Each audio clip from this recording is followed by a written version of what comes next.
मित्र, जरा सोचिए, अगर आपको अचानक ये पता चले कि जो जीवन आप जी रहे हैं वो भगवान की सबसे बड़ी कृपा का प्रमाण है, लेकिन इसे आप सही तरीके से समझ नहीं पा रहे। हाँ, मैं आपसे ही बात कर रहा हूं। क्या आपको कभी ऐसा लगा कि आपके जीवन में जो भी समस्याएं, दुख या भय हैं, वो शायद आपकी किसी छोटी सी आदत की वजह से हैं, जिसे आप बदल सकते हैं? आज की बातचीत आपको वो जवाब देगी जो आपका जीवन पूरी तरह बदल सकता है। लेकिन शर्त बस इतनी है कि इस वीडियो को अंत तक देखना होगा। नाम जप की अद्भुत शक्ति देखिए। हमारे ऋषि मुनियों ने नाम जप को जीवन का आधार बताया है, लेकिन क्या आपने कभी सोचा है कि नाम जप सिर्फ एक प्रक्रिया नहीं, बल्कि एक विज्ञान है? इसमें 4 स्तर हैं। 1. वक्री जप। इसमें हम ऊंचे स्वर में नाम लेते हैं, जैसे राधा राधा। 2. मध्यमा जप। इसमें नाम हृदय से निकलता है। 3. पश्यन्ति जप। यह ऐसा होता है जब आप नाम को हृदय में लिखते हैं और उसे सुनते भी हैं। 4. पराव जप। यह अंतिम स्तर है, जब नाम अपने आप चलता है। अब आप सोच रहे होंगे कि ऐसा कैसे हो सकता है। मैं आपको चुनौती देता हूं, इसे एक बार आजमा कर देखें। सिर्फ 15 दिन लगातार इस प्रक्रिया को अपनाएं और देखिए आपका जीवन कैसे बदलता है। मन को साधने की कला। दोस्त, मन हमारा सबसे बड़ा दुश्मन भी है और सबसे बड़ा दोस्त भी। जब आप नाम जप शुरू करेंगे तो मन इधर उधर भागेगा। यह आपको ध्यान नहीं लगाने देगा, लेकिन यही तो असली लड़ाई है। आपको अपने मन को बार बार खींचकर नाम पर केंद्रित करना होगा। जब आप यह करेंगे तो आपको महसूस होगा कि धीरे धीरे मन स्थिर होने लगा है, और जिस दिन यह स्थिर हुआ उस दिन से आपकी सभी इच्छाएं पूरी होने लगेंगी। हरि की कृपा कैसे समझें? बहुत लोग कहते हैं हमें भगवान की कृपा नहीं मिल रही, लेकिन जरा सोचिए, क्या आपको इंसान का शरीर मिलना भगवान की कृपा नहीं है?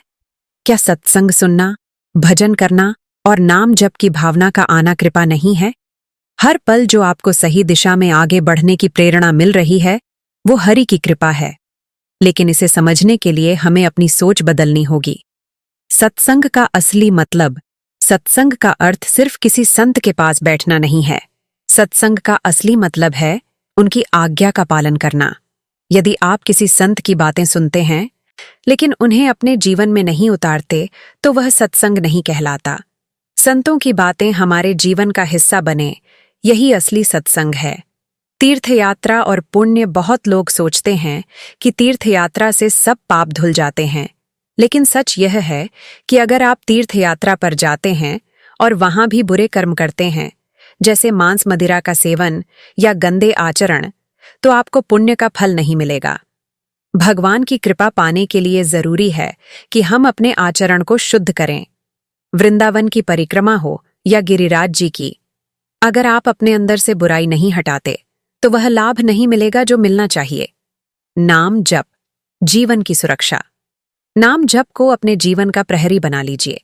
यह हर मुश्किल में आपका साथ देगा। जब भी कोई बुरा विचार आए, बस राधा राधा का जाप शुरू कर दीजिए। यह आपको सही दिशा में ले जाएगा। कर्म समर्पण का महत्व। अगर आप दिन भर काम में व्यस्त रहते हैं और नाम जप नहीं कर पाते, तो दिन के अंत में अपने सारे कर्म भगवान को समर्पित कर दीजिए। जैसे, हे प्रभु, जो भी मैंने आज किया उसे मैं आपको समर्पित करता हूं। यह कर्म भक्ति बन जाएगा और धीरे धीरे आपका हर काम भगवान के लिए हो जाएगा। कलयुग या सतयुग।